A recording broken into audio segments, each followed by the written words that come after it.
Diceritakan ada sebuah jalan menuju langit, jalan itu berbentuk tanjakan sangat sulit untuk ke sana, yang cuma orang pewaris kegelapan yang bisa sampai di puncak, dan kisah pewaris kegelapan pun dimulai. Ada seorang pemuda yang sedang mengendarai sepeda motor, pemuda itu bernama Martis, ia pun melihat sebuah jalan tanjakan yang sangat tinggi menuju langit, Martis pun penasaran dengan tanjakan itu. Martis pun menancap gas, dan pergi ke tanjakan itu, tapi Martis kewalahan untuk menaiki jalan tanjakan itu, baru saja ketinggian sekitar 10 meter Martis pun terjatuh, dan sangat disayangkan Martis tewas di tempat. Namun Martis pun kembali bangkit, dan luka-luka di tubuhnya seketika sembuh. Martis sangat heran kenapa ia bisa bangkit lagi, dan ia pun ingin mencoba lagi untuk melewati jalan tanjakan menuju langit. Martis pun mengambil sepeda motor dan ia pun menancap gas lagi. Di pertengahan tanjakan Martis kewalahan, dan motornya pun terjatuh. Martis berpegangan di sela-sela tanjakan, ia pun berusaha untuk naik, sedikit demi sedikit ia lewati. Sudah 3 hari Martis melewati tanjakan itu, dan Martis merasakan sensasi yang berbeda di tubuhnya. Martis pun sampai di jalan tanjakan menuju langit, dan di sana Martis melihat sebuah tempat kecil. Dia pun beristirahat, tetapi ada seseorang pria dan wanita di samping Martis. Ia pun bertanya kepada 2 orang itu, "Siapa kau?"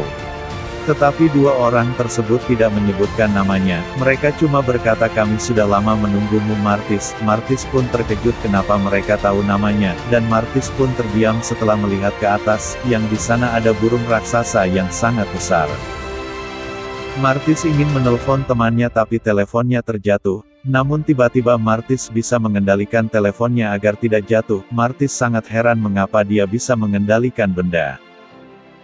2 orang di samping Martis hanya tersenyum, dan tiba-tiba suasana menjadi gelap, bulan menjadi berwarna merah. Itu ditandakan bahwa pewaris kegelapan sudah muncul. Martis dan 2 orang tersebut seketika berpindah tempat ke dimensi yang berbeda. Di sini terungkaplah 2 orang itu adalah pengikut Raja Iblis. Mereka berdua menyerang Martis. Martis yang tidak tahu apa-apa pun lari.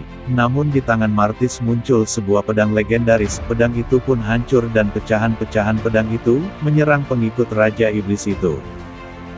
Tetapi burung gagak raksasa dan pasukan iblis pun muncul menyerang Martis. Pertarungan pasukan iblis vs Martis pun terjadi. Martis merasakan sensasi yang sangat kuat di tubuhnya, dan tiba-tiba Martis bisa mengendalikan pedang legendaris. Pecahan-pecahan pedang itu bersatu ke wujud pedang. Martis pun menyerang pasukan iblis dan burung gagak raksasa. Di sini Martis kewalahan karena pasukan iblis sangatlah banyak. Di saat Martis terpojok, tiba-tiba mata Martis berubah menjadi berwarna merah, tubuhnya pun dikelilingi api berwarna merah membara. Ternyata Martis adalah pewaris kegelapan. Ia pun menghabisi semua pasukan iblis, hingga tidak tersisa, dan suasana menjadi gelap setengah. Dari dimensi terbakar oleh api merah abadi, milik Martis, tiba-tiba Raja Iblis pun turun tangan melawan Martis. Raja Iblis mengatakan, bahwa Martis adalah pewaris kegelapan, namun Raja Iblis ingin membunuh Martis sang penguasa kegelapan.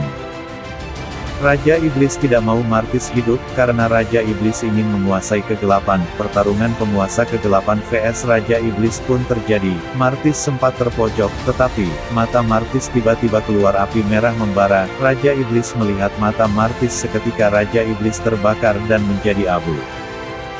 Dimensi itu pun hancur, dan Martis berhasil keluar dari dimensi itu. Kisah ini berakhir, di mana Martis berada di tempat yang sangat gelap dan dipenuhi gunung api. 3,000 worlds, and not a single worthy foe.